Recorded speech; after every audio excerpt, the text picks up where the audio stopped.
International social media Patel Prahladbhai. તેની અંદર શું થઈ રહ્યું છે તેની આપણે વાત કરીશું વિગતે. તો આપણી સાથે આજે છે ઇબ્રાહીમભાઈ પટેલ, જેઓ કટાર લેખક પણ છે અને હવે હું તેમની સાથે આપણી વાતચીત કરાવીશ. નમસ્કાર ઇબ્રાહીમભાઈ, કેમ છો? મજામાં?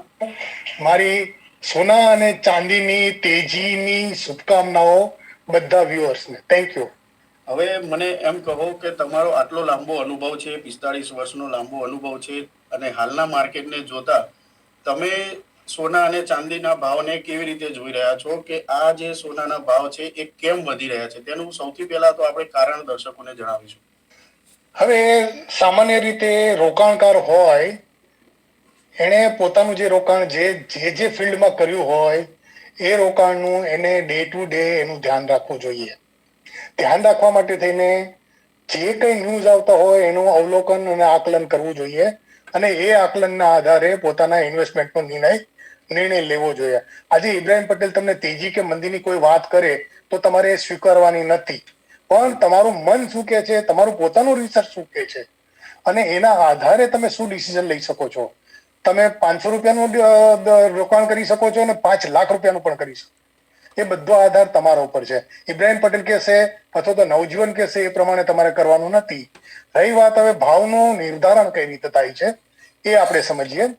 સામાન્ય રીતે અર્થતંત્રનો કે ઇકોનોમિક્સનો નિયમ છે, માંગ અને પુરવઠો જ્યાં સમાંતર થાય ત્યાં ભાવનું નિર્ધારણ થાય. હવે આપણે એનું એક ઉદાહરણ સમજીએ કે ભાઈ મારે 1 કિલો ચાંદી પરચેસ કરવી છે અને બજારના અંદર ભાવ ચાલે છે 3,10,000 સમથિંગ. Congrats. ચાંદી છે, તમે માન લો કે વેચનાર છો અને હું લેનાર છું, તો તમે અને હું બે જણા ભાવતાલ કરશું. તમારે વેચવાનું છે ને મારે લેવાનું છે. હવે મારે લેવાના ભાવ હું મારો કહીશ કે ભાઈ તમારે 3,10 ચાલે છે એટલે હું કહીશ કે 3,5. તો તમે કહેશો ના હું 3,15 લઈશ, તમારે લેવી હોય તો લો, ને તો કઈ નહીં. પછી અલ્ટિમેટલી ભાવની લેનદેન કરતા કરતા 3,10 નક્કી થાય. તો આ ભાવનું બંધારણ જે છે એ માંગ અને પુરવઠા વચ્ચે નિર્ધારણ થાય. હવે બજારના અંદર જો માલ પૂરતો પુરવઠો હોય તો ભાવ થોડા નીચે દબાયેલા રહે અને જો એના કરતા માંગ વધી જાય તો ભાવ ઊંચા જાય. અત્યાર સુધી ભારતના લોકોને ચાંદીમાં ઇન્વેસ્ટમેન્ટ કરવા માટે થઈને બહુ ઉત્સાહ નહોતો 2025ના આરંભ સુધી, કારણ કે ભારતીય શેર બજાર સારું એવું વળતર આપતું હતું. પણ ડિસેમ્બર 2024ના પછીથી શેર બજારના અંદર ભાવ ગગડવા લાગ્યા એટલે મોટાભાગના ઇન્વેસ્ટરોને ચિંતાઓ થઈ કે હવે આનું શું કરવું. તો જેટલા લોકોને ખબર હતી એ લોકો સોના ચાંદીના અંદર શિફ્ટ થયા, જે લોકો નથી થયા એ ધીરે ધીરે થયા છે. બરાબર છે, પણ પરિસ્થિતિ એવી આવતી ગઈ કે અણધાર્યા ભાવ વધારા થવા માંડ્યા. હવે છેલ્લા 1 વર્ષના અંદર સોનાના ભાવ 72 કે 73% વધ્યા છે. એના સામે ચાંદીના ભાવ 203% વધી ગયા છે. હવે 203% વધવાનું કારણ શું છે કે એક સાથે આખી દુનિયાના અંદર લોકોને ચાંદી જોઈએ છે, ચાંદી જોઈએ છે, ચાંદી જોઈએ છે. એના લીધે આખી દુનિયાને ખબર પડી કે દુનિયામાં ચાંદીની પુરવઠો ઓછો છે અને લેવાલી ખૂબ મોટી છે. એટલે ભાવ વધતા જ ગયા, વધતા જ ગયા, વધતા જ ગયા. અને આને કારણે અત્યારે ભાવનું નિર્ધારણ છે, ભાવનું જે બંધારણ છે અથવા તો પ્રાઇસ મિકેનિઝમ છે, એ આખે આખું મિકેનિઝમ જેના પાસે માલ છે એના પાસે જતું રહ્યું. હવે આ જે ભાવ નિર્ધારણ છે એ અત્યારે અમેરિકા અને યુરોપના નિયંત્રણમાં છે. એ અમેરિકા અને યુરોપના નિયંત્રણમાં એટલા માટે છે કે 1 અંશ ચાંદી બજારના અંદર ફરે છે, એટલે 1 અંશ ચાંદીનો પુરવઠો છે. એના સામે 208 કે 210 અંશના પેપર સોદા થયા છે.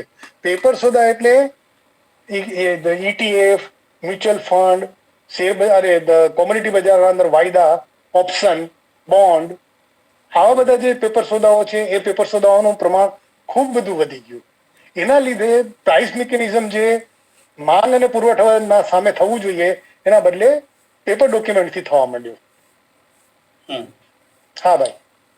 તો હવે જે અત્યારે હાલ માની લો કે આપણા ત્યાં પ્રસંગો આવતા હોય છે, શુભ પ્રસંગો, એની અંદર આપણે સોનું અને ચાંદીમાં લોકો ઇન્વેસ્ટ કરતા હોય છે અથવા તો લોકો પોતાના યુઝ માટે ખરીદતા હોય છે કે ભાઈ હવે પ્રસંગ છે છોકરીનો, તો તેના માટે હવે આપણે સોનું લેવું જોઈએ. તો ઘણા લોકો અત્યારે એવું વિચારી રહ્યા છે કે હાલ હું રાહ જોઉં કે પછી ધીમે ધીમે બાય કરવાનું શરૂ કરું.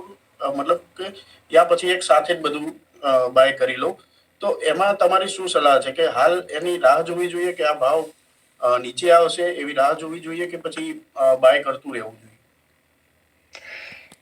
મારી રોકાણ કરવાની સલાહ એ રહેશે, અથવા તો જેના લગ્ન થવાના છે અથવા તો લગ્નના માંડવે બેઠા છે અને એ લોકોને સોનું પરચેસ કરવું છે, તો એ લોકોને મારી સલાહ એ રહેશે કે 1.5 લાખ રૂપિયાનું સોનું પરચેસ કરવું હાલ બહુ અઘરું છે. કારણ શું કે એક લગ્ન આપણે ગુજરાતમાં એક લગ્ન ગણીએ તો 10 લાખ થી 15 લાખ રૂપિયાની આપણી કેપેસિટી હોય. હવે તમે એક 10 ગ્રામ સોનું તમે લો તો 10 ગ્રામના અંદર કાનના બુઠિયા કે નાકની નથ કે નાની સરખી એક વીટી જેવું કંઈક બને, એથી વધારે કંઈ બને નહીં. તો તમે 1.5 લાખ રૂપિયાના ભાવથી તમે આજે તમે પરચેસ કરવા જાઓ અને માની લો કે સામાન્ય રીતે મિનિમમ 30 ગ્રામ સોનું પણ લો તો 3 લાખ રૂપિયા તમારા નીકળી જાય. હવે આ 3 લાખ રૂપિયા નીકળી જાય એ આજે મધ્યમ વર્ગને પરવડે એમ નથી. તો મારું માનવું એવું છે કે મધ્યમ વર્ગના લોકોએ પોતાના મધર ફાધર અથવા તો પોતાના ઘરમાં જે સોનું પડ્યું છે એ સોનું વાપરીને લગ્ન કરી નાખવા જોઈએ. અને સોનાના અંદર જે કઈ પૈસા તમે નાખવા માંગો છો એ સોનાના પૈસા તમે ચાંદીમાં નાખો, અને ચાંદીમાં નાખશો તો તમને વધુ વળતર મળી શકે એમ છે. વધુ વળતર કેમ મળશે એની વાત આપણે થોડીક આગળ કરશું, પણ અત્યારે મારી સલાહ એવી છે કે સોના અને ચાંદીના દાગીના પરચેસ કરવા માટે થઈને મોકૂફ રાખવું જોઈએ. જેમના પાસે માનો કે મોટી મૂડી છે એમણે પણ હું એવી રિક્વેસ્ટ કરું છું કે સોના ચાંદીના દાગીના ખરીદવાના બદલે એમણે લગડી પરચેસ કરવી જોઈએ, સિક્કા પરચેસ કરવા જોઈએ. દાગીના પરચેસ કરવા માટે થઈને મારી સલાહ એટલા માટે નથી હોતી, હું વર્ષોથી મારા વાંચકોને અને મારા વ્યુઅરોને કહેતો આવું છું કે સોનું તમે એકવાર દાગીનો બનાવો છો તો તમને 33% ભાવ તમારે સોનીને તમારે આપવા પડતા હોય છે. એટલે તમારે 33% ભાવ વધે ત્યાં સુધી તમારે રાહ જોવાની છે, તમારી મૂડીના અંદર વધારો થવાનું. હવે એ 33% કઈ ગણતરીમાં લેવામાં આવે છે એની પણ થોડી સમજ આપું કે સોની પાસે જાઓ કે ઝવેરી પાસે તમે જાઓ ત્યારે ઝવેરી તમને 22 કેરેટના સોનાના દાગીના બતાવે. તમે એમાંથી 22 કેરેટના સોનાનો દાગીનો પસંદ કરો અને એના પર હોલમાર્કિંગ પણ હોય, બધું હોય. હવે આ વસ્તુ અત્યારે થાય છે, પણ 2-3 વર્ષ પહેલા હોલમાર્કિંગને આવી કોઈ પદ્ધતિ નહોતી. તો આપણા મા બાપો પાસે અને આપણા વડીલો પાસે જે સોનું પડ્યું છે એ સોનાનું કેરેટેજ છે કે એની શુદ્ધતા જે છે એ 18 અને 20 કેરેટની નીચે છે. એટલે એ સોનું અત્યારે તમે વેચીને પણ જો નવું સોનું લેવા જશો તો પણ તમે લોસમાં થવાના. કારણ શું કે જ્યારે તમે માન લો કે સોનું પરચેસ કર્યું છે તો તમને માન લો કે બિલ પણ આપ્યું હોય, 22 કેરેટનું બિલ આપ્યું હોય. હવે એ જ ઝવેરી પાસે તમે વેચવા જાઓ તો તમારી પાસેથી 22 કેરેટના તમને આપશે, પણ એના સિવાયના બીજા કોઈ ઝવેરી પાસે જશો તો એ તરત એનો ટચ કાઢશે અને ટચ કાઢીને કહેશે કે ભાઈ આ તો તમારું 14 કેરેટ, 15 કેરેટ, 16 કેરેટનું સોનું છે. અને એ પ્રમાણે તમારી ભાવની ગણતરી કરીને કસ કપાત અને આ બધું કાઢીને તમને આપશે. હવે આ 33% ભાવની ગણતરી ને નફો કઈ રીતે ગણાય છે એની હું એક તમને સમજ આપું, સાદી સમજ આપું કે અત્યારે 1 ગ્રામના ઘાડામણનો ભાવ લગભગ 500 થી 800 વચ્ચેનો છે. 1 ગ્રામનો બરોબર છે. એટલે 10 ગ્રામ તમે સોનું પરચેસ કરો, 1 તુલો સોનું પરચેસ કરો તો લગભગ તમને 4-5 હજાર રૂપિયા એના અંદર આપવા પડે, બલકે વધારે આપવા પડે. હવે આ 4-5 હજાર રૂપિયા છે એ તમને કઈ પાછા નથી મળવાના જયારે વેચવા જશો ત્યારે. એટલે પહેલો જ ઘસરકો તમને 2 થી 5% અહીંયા લાગી જાય છે. હવે આ ઘસરકો લાગવાના બદલે આ ઘસરકો લાગવા સાથે સાથે તમે જે સોનું પરચેસ કરો છો એના અંદર ભેળસેળનું પ્રમાણ બહુ મોટું હોય છે. કોઈ સોની ધંધો કરવા બેઠો હોય છે એ કોઈની સેવા કરવા નથી બેઠો, એ પોતાનો ધંધો કરવા બેઠો હોય છે. તો સોની પાસે અત્યારે જે છે હોલમાર્કિંગ હોવા છતાં મારા ધ્યાન પર એવું બધું આવ્યું છે કે જ્યાં જ્યાં હોલમાર્કિંગના સેન્ટરો છે, સરકારે જેને પરમિશન આપી છે, પરવાના આપ્યા છે, એવા હોલમાર્કિંગ સેન્ટરો પણ ઝવેરીઓ પાસેથી કે દાગીનો બનાવનારા પાસેથી એના ઉપર કે એ પ્રમાણેનો માર્કો મારી આપે છે, નંબરિંગ કરી આપે છે અને ઉપરથી થોડા ભાવ એ લઈ લેતા હોય છે. હવે માનો કે 22 કેરેટનો હોલમાર્કિંગનો દાગીનો તમે લીધો અને ઝવેરીએ માનો કે એને 500-700 રૂપિયા કે 200, 2000-3000 રૂપિયા ઉપર આપ્યા તો એ તમને સિક્કો મારી આપશે હોલમાર્કિંગનો. પણ આની જવાબદારી કોણ લેશે? આ હોલમાર્કિંગ સાચું છે કે ખોટું છે? હવે માનો કે તમને હોલમાર્કિંગનો દાગીનો તમને બિલથી તમને આપ્યો, એના અંદરના નંબર છે એ લખીને આપ્યા. તેમ છતાં એ દાગીનો સાચો છે એની કોઈ ગણતરી તમારા પાસે નથી હોતી. નથી. તમે હોલમાર્કિંગ વાળા પાસે પાછા ચેકઅપ કરવા જશો તોય તમને ખાતરીપૂર્વકનો એ હોલમાર્કિંગ દાગીનો નહીં મળે. હવે આવી પરિસ્થિતિની સરકારને સમજ પડી છે એટલે સરકારે હવે નવી એક સિસ્ટમ બહાર પાડી છે.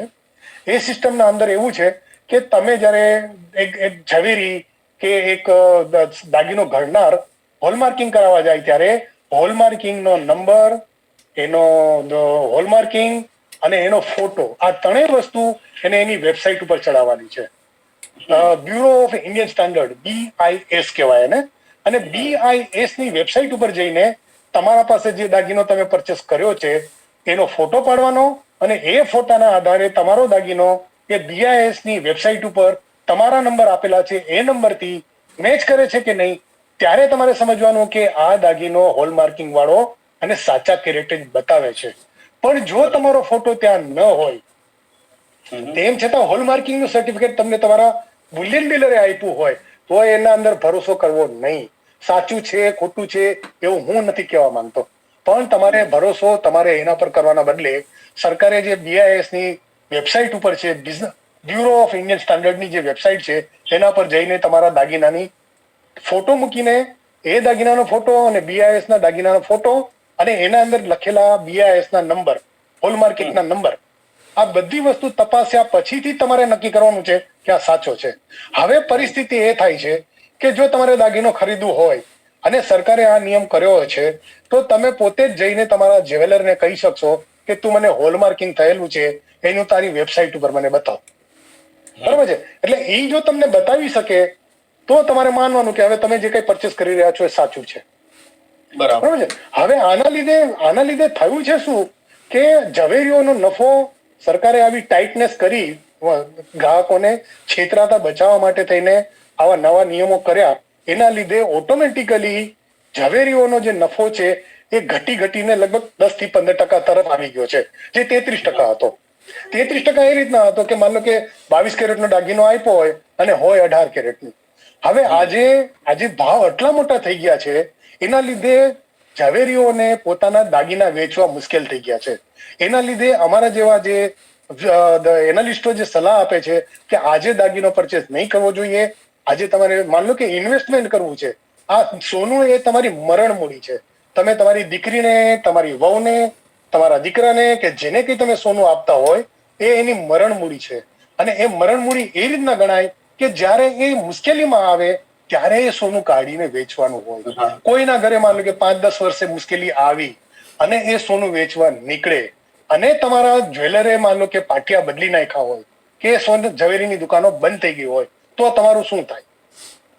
હવે આ સ્થિતિનો વિચાર કરીને, લાંબા ગાળાનો વિચાર કરીને તમારે દાગીના પરચેસ કરવાના છે. હું ઘણા બધા જ્વેલરો સાથે વાતચીત કરતો હોઉં છું ત્યારે જે લોકો આવું ખોટું કામ કરતા હોય છે એ લોકોને હું એમ કહું છું કે તમારી દુકાનના અવશેષો અને વર્ષ છે, જે ઉંમર છે એ 1 દાયકાથી વધારે નથી.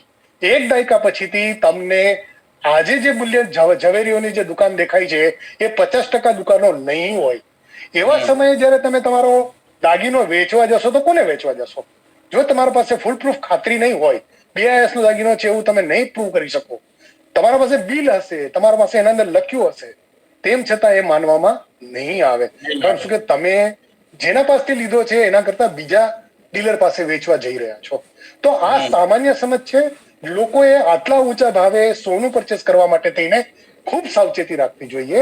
હું એમ નથી કહેતો કે ન ખરીદવું જોઈએ, ખરીદવું જોઈએ, જેની પૂછ છે એ પ્રમાણે ખરીદવું જોઈએ. પણ જે લોકો મધ્યમ વર્ગ અને નીચલા વર્ગના છે એ લોકોએ સોનું ખરીદીને દાગીનો પહેરવાનો મોહ રાખવો નહીં જોઈએ. એટલા માટે કે આજે તમે સમાજના અંદર બદલાયેલી પરિસ્થિતિના અંદર જુઓ તો કઈ સ્ત્રી દાગીનો પહેરીને બહાર નીકળે છે? નો. કઈ યુવાન છોકરીઓ સોનાના ઘરેણા પહેરીને ફેશન કરે છે? નો. કોઈ તમને નહીં જોવા મળે. ભાગ્યે જ એકાદ બુટ્યું પહેર્યું હોય ને કંઈક નાકમાં નાખ્યું હોય તો, અને ગળામાં સામાન્ય ચેન પડી હોય તો, પણ મોટા મોટા સોનાના હાર કે આ છે તે છે એવું કોઈ નથી પહેરતું હોતું. હવે આ સંજોગોના અંદર તમારો દાગીનો પહેરે કોણ? તમારા ઘરનો કબાટ પહેરે. હવે 10-15 વર્ષ જૂનો થાય એટલે એની દાગીનાની ડિઝાઇન બદલાઈ ગઈ. તમે જયારે પહેરીને બહાર નીકળો, લગ્ન પ્રસંગે કે કોઈ પ્રસંગે બહાર નીકળો ત્યારે એ દાગીનો જૂનો દેખાતો હોય. એટલે તમને જે જોવા વાળા હશે એ તમને એમ કહેશે કે આ તો દાગીનાની આની ઘડતર તો બહુ જૂની છે, આમ છે તેમ છે, એવા તમારા મનને સવાલ થશે અને જોવાવાળાને સવાલ થશે. એટલે તમને એ સમયે પણ દાગીનો પહેરવો કે નહીં પહેરવો એનો વિચાર આવશે. બીજું કે એની જે સલામતી છે એ અત્યારે બહુ ભયમાં મુકાઈ છે. તમે માન લો કે તમારા ઘરેથી દાગીનો પહેરીને લગ્ન સરાહના સુધી જાઓ, લગ્નના પ્રસંગ સુધી જાઓ, એ દરમિયાન અંદર તમે ખાતરીપૂર્વક ત્યાં સોનાનો દાગીનો પહેરીને પહોંચી શકશો કે નહીં એની પણ આજે ખાતરી નથી. તો આ સંજોગોના અંદર તો આ સંજોગોના અંદર એનો એની મુશ્કેલીઓ જે છે એને બધાને ધ્યાનમાં રાખીને સોનાના દાગીના પરચેસ કરવા કરતા ઇન્વેસ્ટમેન્ટ પર્પઝથી પરચેસ કરવું વધારે સારું છે.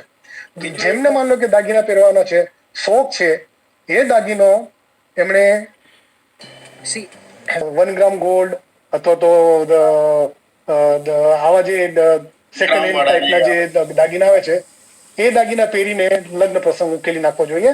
અને જે કઈ પૈસા તમારા પાસે છે એ દાગીનાના એ પૈસાના તમારે લગડી લેવી જોઈએ અને એ લગડીને સાચવવી જોઈએ. જી, બીજું એક એવી પણ ચર્ચા છે કે સોના કરતા ચાંદીનો ભાવ હવે વધી જશે, તો આ ચર્ચાની અંદર કેટલું તથ્ય છે? હવે તમે જે સવાલ કરી રહ્યા છો ને એ સવાલને હું થોડોક ટેકનિકલ રીતે રજૂ કરું, જેથી આપણા વ્યુઅરોને સમજ પડે કે આ શું છે. આંતરરાષ્ટ્રીય બજારમાં અત્યારે ગોલ્ડ સિલ્વર રેશિયોનું ટ્રેડિંગ થતું હોય છે. ગોલ્ડ સિલ્વર રેશિયોના ETF પણ મળતા હોય છે, જે આપણે ત્યાં અસ્તિત્વમાં નથી, ભારતીય બજારમાં અસ્તિત્વમાં નથી.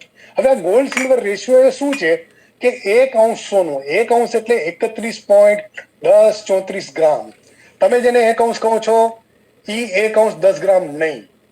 અંશ અને ટ્રોય અંશના અંદર પણ ફરક છે. તમે અંશ ગણો છો ત્યારે એ 28 ગ્રામનો અંશ છે, પણ ટ્રોય અંશ જયારે ગણો છો ત્યારે એ 31.1034 ગ્રામનો છે. ટ્રોય અંશ માત્ર સોના ચાંદીને અને ધાતુઓને જ લાગતો હોય છે, બાકીના જે અંશ છે એ બીજી કોમોડિટીને લાગુ પડતા હોય છે.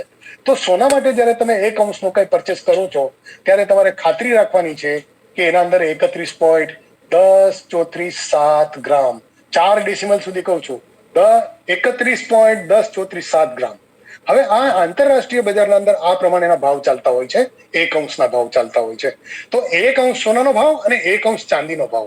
તો 1 અંશ સોનાના ભાવથી ચાંદીના ભાવને તમે ભાગાકાર કરો, ડિવાઈડ કરો, તો જે રેશિયો આવે ધેટ ઇઝ કોલ્ડ રેશિયો. આનો અર્થ એ થયો કે 1 અંશના સોનાથી તમે આજે જો બજારમાં ચાંદી લેવા જાઓ, સોનું વેચીને ચાંદી લેવા જાઓ, તો તમને 51 કે 52 અંશ ચાંદી મળે.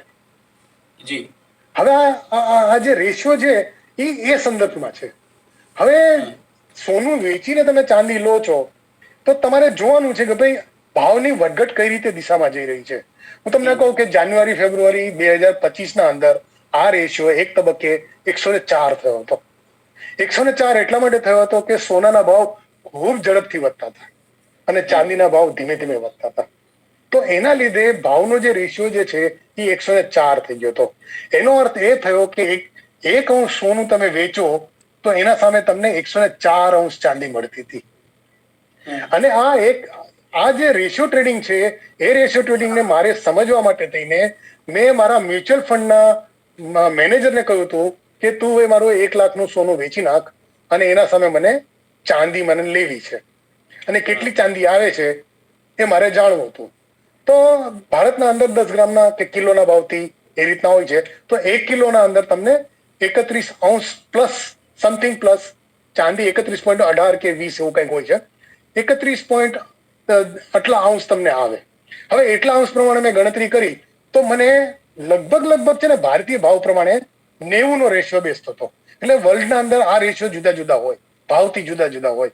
હવે ભારતના અંદર તમારે ગણતરી કરવી છે તો 10 ગ્રામ સોનું, 1 કિલો ચાંદી, તો ચાંદીના 10 ગ્રામના ભાવ લો, સોનાના ભાવથી 10 ગ્રામના ભાવને ભાગાકાર કરો તો જે આવે એ રેશિયો. તો આ રેશિયો જે છે એ 104 થી ઘટીને 51-52 થયો છે.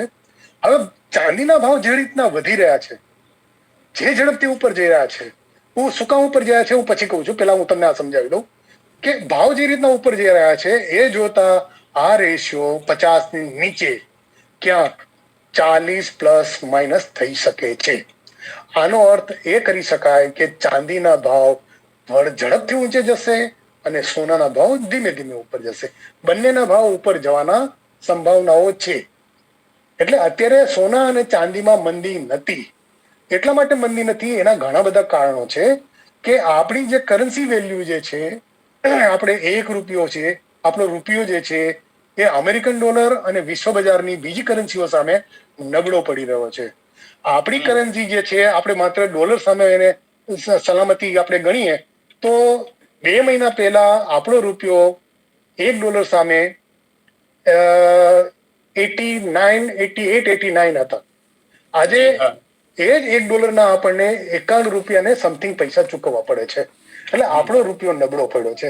હવે જયારે રૂપિયો નબળો પડે ત્યારે રૂપિયાની મૂલ્યના અંદર આજનો રૂપિયો કાલના 99 પૈસા ગણાય. અને જો તમે આ જ વસ્તુને તમે સોના ચાંદીના અંદર મૂકો છો તો સોનું પણ એક કરન્સી છે. બરાબર છે? આખા વર્લ્ડના અંદર સોનું ને કરન્સી ગણવામાં આવે છે. અને એ કરન્સી ગણીને તમે રૂપિયાના બદલે બેંકમાં પૈસા મૂકો છો, એના બદલે જો તમે સોનાના અંદર પૈસા મૂક્યા હોય તો સોનાના ભાવ આખા વર્લ્ડની કરન્સીને સેટલમેન્ટ કરવા માટે થઈને ઉપર ઉપર ઉપર ઉપર જયા કરશે. હવે અત્યારે અમેરિકાની અર્થતંત્ર એટલું નબળું પડી ગયું છે કે એનો ડોલર નબળો પડવાનો છે. હવે એનો ડોલર જો નબળો પડે તો સોના ચાંદીના ભાવ વધવાના જ છે. આ એનું એક કારણ થયું. બીજા ઘણા બધા એના અંદર કારણો લાગે છે. ક્રૂડ ઓઇલના ભાવ છે, તમારો ફુગાવો છે, તમારો પરચેસિંગ પાવર છે. આ ઇકોનોમિકલ ગણતરીઓ બધી જ એના અંદર સમાતી હોય છે અને એના આધારે સોનાના ભાવ નક્કી થાય છે. સોનાના ભાવના આધારે ચાંદીના ભાવ નક્કી થાય છે. સોનાના ભાવ નક્કી કરવા માટે થઈને એનું પ્રોડક્શન કોસ્ટ કે ચાંદીનું પ્રોડક્શન કોસ્ટ અત્યારે કોઈ માયના રાખતું નથી.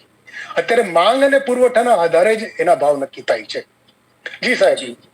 અને આમાં એવું પણ જાણવા મળ્યું છે કે હાલમાં જે ચાંદીની વિશ્વમાં જે પુરવઠો છે એ પણ ઘણો ઘટી રહ્યો છે. એવી કે એ બાબતમાં કેટલી તથ્ય છે? તમારું રિસર્ચ શું કહે છે? Everyone knows trading. તમારો આ બહુ સરસ મજાનો ક્વેશ્ચન છે. અને આના લીધે ભાવ ઉપર શું અસર થઈ શકે? આપણે અત્યારે ચાંદીની વાત કરી રહ્યા છીએ, સોનાની વાત આપણે ધીરેકથી પછી કરશું. તો ચાંદીની આપણે વિચાર કરીએ તો આજે ઘણી બધી ઇન્ડસ્ટ્રીઓ ચાંદીને ઇલેક્ટ્રિક મેટલ ગણે છે.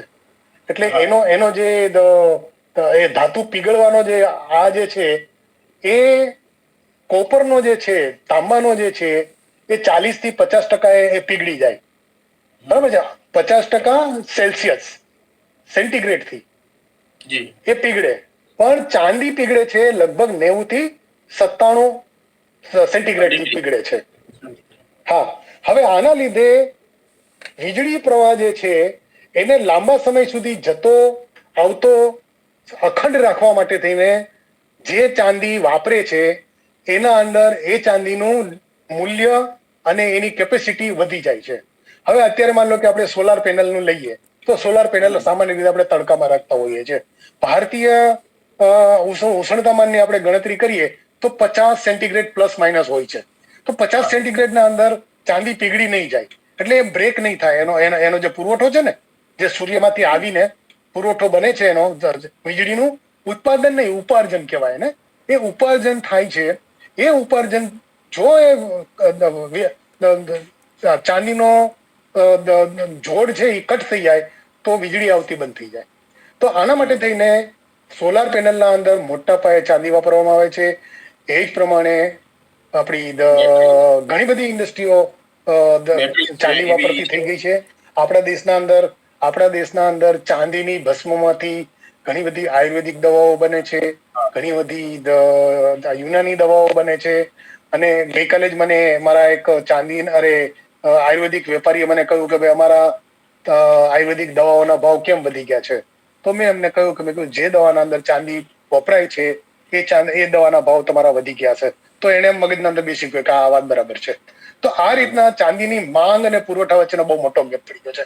હવે આજે જે ઇન્ડસ્ટ્રીયલ ડિમાન્ડ છે, પછી ઇન્વેસ્ટમેન્ટ ડિમાન્ડ છે, બરોબર છે, તો આ બે ડિમાન્ડો એવડી મોટી થઈ ગઈ છે કે જેની કોઈ વાત નહીં. અત્યારે ટોટલ ડિમાન્ડના અંદર અંદાજે કાચો અંદાજ છે, પાકો અંદાજ નથી, 60% જેટલી ઇન્ડસ્ટ્રીયલ ડિમાન્ડ છે, 40% જેટલી જે છે, 30 થી 40% જેટલી છે એ ઇન્વેસ્ટમેન્ટ ડિમાન્ડ છે. હવે એ ઇન્વેસ્ટમેન્ટ ડિમાન્ડ જે છે 1 વર્ષ પહેલા 20 થી 25% હતી. જે આજે વધીને લગભગ 30 થી 40% થઈ ગઈ.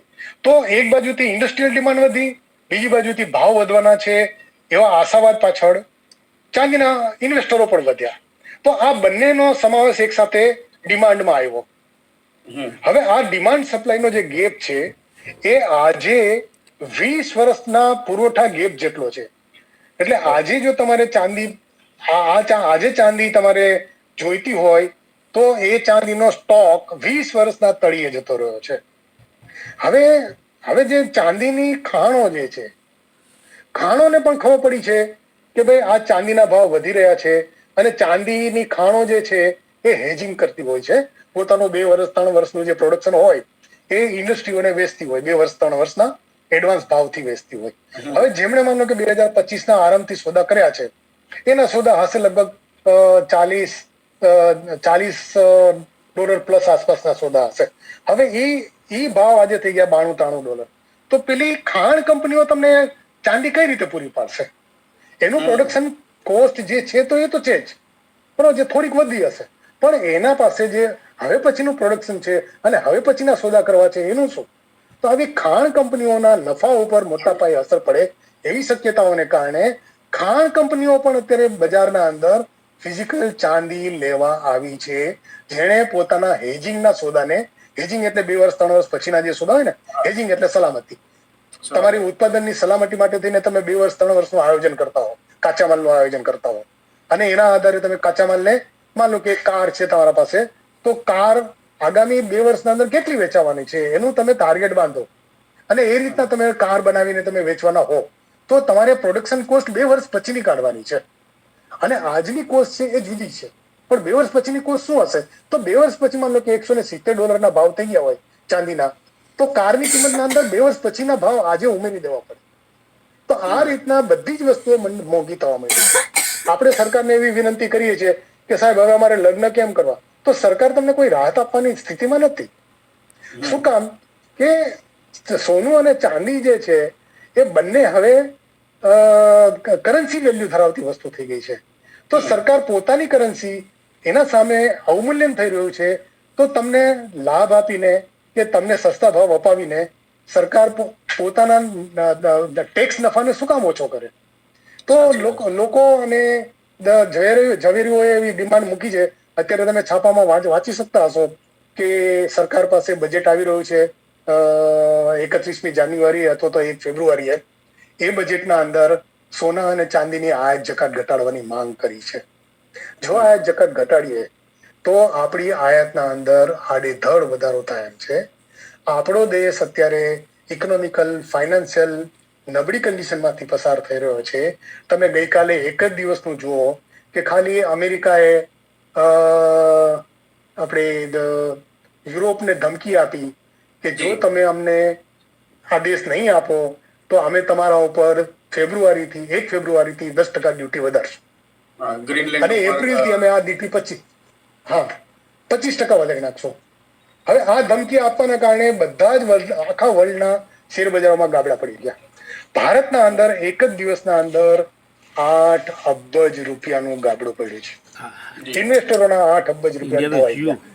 હવે આ ઇન્વેસ્ટરો જે લોકોએ પહેલા પૈસા કાઢી લીધા છે ને સોના ચાંદીમાં આવી ગયા છે એને સલામતી મળી ગઈ છે, પણ હવે જે લોકો પૈસા કાઢવા જશે એને સલામતી મળવાની નથી. તો આ જે બંને કન્ટ્રી વચ્ચેનો જે ગજગ્રાહ છે એની અસર સોના ચાંદીના ભાવ ઉપર કઈ રીતે પડી શકે? એના ઉપર એ રીતના પડે કે યુદ્ધ થાય તો દરેક દેશ પોતાની આયાત નિકાસને સંભાવના પ્રમાણે પોતપોતાની આયાત નિકાસને કાબુમાં રાખવાનો પ્રયાસ કરે, કંટ્રોલમાં રાખવાનો પ્રયાસ કરે. માની લો કે આપણે ક્રૂડ ઓઇલનો આયાત કરીએ છીએ તો યુદ્ધ થાય ત્યારે આવાગમનના સાધનો ધીમા પડી જાય અથવા તો અટકી પડે.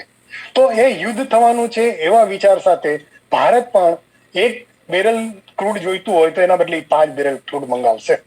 તો એના કારણે ઓટોમેટિકલી ક્રૂડ ઓઇલના ભાવ ઓટોમેટિકલી વધશે. હવે ક્રૂડ ઓઇલના ભાવ વધે તો બીજી વસ્તુઓના પણ ભાવ વધે, બીજી બધી વસ્તુઓના ભાવ વધે તો સોના ચાંદીના ભાવ શું કામ ન વધે? સોના ચાંદીના ભાવ પણ વધવાના છે, કારણ કે સોના ચાંદી પોતે કરન્સી છે. આજે 1 રૂપિયો કાલના 99 પૈસા છે, તો સોના ચાંદીના ભાવ આજના માન લો કે 1 રૂપિયો છે તો કાલના એને 1 થી 2 રૂપિયા ₹1 2 પૈસા, ₹1 3 પૈસા થવાના છે. તો શું એ currency value ના આધારે બાઇંગ છે, આપણી જે સેન્ટ્રલ બેંક છે એ પણ સોના ચાંદીમાં આટલું બાઇંગ હમણાં વધારી રહી છે, એની પાછળનું કોઈ કારણ આ જ કન્ટ્રીઓ વચ્ચેના જે ગજગ્રાહ છે એ હોઈ શકે છે? ઉરીશભાઈ, તમારો ખૂબ સારો ક્વેશ્ચન છે, ખૂબ અઘરો ક્વેશ્ચન છે. હંમેશા બધા જ દેશો પોતાની રિઝર્વ બેંકના અંદર એક અનામત રાખતી હોય છે, જેને રિઝર્વ કહેવાય, રિઝર્વ કેપિટલ કહેવાય. હવે આ રિઝર્વ અત્યાર સુધી આપણે ડોલર ટર્મમાં કે બીજી બધી કરન્સી ટર્મમાં એ રીતના રાખતા હતા અને થોડું થોડું સોનું રાખતા હતા. પણ આજે આખી દુનિયાને અમેરિકન ડોલર સામેનો ભરોસો ઉઠી ગયો છે. અમેરિકન ડોલરની કરન્સી જુઓ તમે તો $100 થી વધારાની કોઈ નોટ તમે જોઈ નહીં હોય. $100 થી ઉપરની જે નોટો હોય છે એ હુંડી હોય છે, બરાબર છે, અમેરિકન બોન્ડ કહેવાય એને. હવે આ આખા વર્લ્ડની રિઝર્વ બેન્કોએ ડોલરને દુનિયાના ટ્રેડ કરન્સી ગણીને ભેગા કર્યા હતા. પણ હવે એ ડોલરની વેલ્યુ ઘટવાની છે, એટલે રિઝર્વ બેંક પોતે પણ ઈચ્છે. શું કામ ઈચ્છે કે ભાઈ મારા પાસે પડેલા ડોલર પડ્યા ઓછા થઈ જાય. આજે તમારા પાસે માનો કે ₹1,00,000 છે ને તમે બેંકમાં મૂક્યા છે ને 8% વ્યાજ આવે છે, પણ 8 વર્ષ પછી જયારે એ ₹1,00,000 ₹2,00,000 તમને થઈને આવશે, ત્યારે 8 વર્ષ પછી એ ₹2,00,000 પર્ચેસિંગ પાવર શું હશે? ₹25,000 હશે. તો તમે બેંકમાં મૂકેલા ₹1,00,000, આજે મૂકેલા ₹1,00,000 8 વર્ષ પછી તમારા પાસે 25,000 આવવાના છે, તો તમે શું કામ ફિક્સ ડિપોઝિટમાં મૂકો? તો એ જ પ્રમાણે રિઝર્વ બેંક પણ એવું માને છે કે ડોલરના ભાવ જો ઘટવાના છે, બીજી કરન્સીના ભાવ ઘટવાના છે, તો મારે શું કામ એ કરન્સી મારા રિઝર્વમાં રાખવી જોઈએ? આપણે જેને ફિક્સ ડિપોઝિટ કહીએ છીએ, તો મારે શું કામ મારી ફિક્સ ડિપોઝિટમાં એ પૈસા રાખવા જોઈએ? તો હું મારી સલામતી કરવા માટે થઈને જે લેટેસ્ટ કરન્સી છે એના અંદર જઈશ. લેટેસ્ટ કરન્સી એ છે કે સોનું અને ચાંદી. તો એ જ પ્રમાણે રોકાણકારોએ, ઇન્વેસ્ટરોએ પોતાના ઘરને ફુગાવાથી બચાવવા માટે, પર્ચેસિંગ પાવર બચાવવા માટે થઈને, દેશની ઇકોનોમી સામે ઉભા રહેવા માટે થઈને બધી રીતે વિચાર કરીને રોકાણ ક્યાં કરવું એનું નિર્ધારણ કરવું પડશે. હવે જો તમે મને એવો સવાલ કરો કે આપણે ફિક્સ ડિપોઝિટમાં પૈસા રાખવા જોઈએ કે નહીં રાખવા જોઈએ, હવે ફિક્સ ડિપોઝિટના અંદર ફુગાવાનો દર વધી રહ્યો છે, એટલે સરકાર વ્યાજ દર ઘટાડી રહી છે. વ્યાજ દર ઘટાડીને પર્ચેસિંગ પાવર વધારવાનો પ્રયાસ કરે છે. વ્યાજ દર ઘટાડે એટલે લોનના ભાવ ઘટે, લોનના વ્યાજ દર ઘટે, લોનના વ્યાજ દર ઘટે એમ ફિક્સ ડિપોઝિટના વ્યાજ દર ઘટે. તો સરકાર જયારે વ્યાજ દર ઘટાડી રહી છે, તો તમારી ફિક્સ ડિપોઝિટના વ્યાજ દરે ઘટવાના છે. તો આવી ફિક્સ ડિપોઝિટના અંદર મૂકીને 8 વર્ષ પછી એનો પર્ચેસિંગ પાવર ન હોય તો ફિક્સ ડિપોઝિટમાં પૈસા મૂકવાનો શું અર્થ છે? તો આવા ઇન્વેસ્ટરોએ લાંબા ગાળાનો વિચાર કરીને સોના અને ચાંદીમાં રોકાણ કરવું જોઈએ. હવે ઉરીશભાઈ, તમારો એક ક્વેશ્ચન હતો કે સોનામાં ચાંદી રોકાણ કરવું જોઈએ કે ચાંદીમાં રોકાણ કરવું જોઈએ. તો મારા વ્યુઅરને એવી સલાહ છે કે તમારે સોના અને ચાંદીના ભાવના અંદર રોજ થતી વધઘટ અને શું કામ થતી વધઘટ એના ઉપર તમારે ધ્યાન રાખવું જોઈએ અને એના આધારે નક્કી કરવું જોઈએ કે સોનું લેવું કે ચાંદી લેવી. હવે અત્યારે હું તમને ગોલ્ડ સિલ્વર રેશિયો કયો કે જે અત્યારે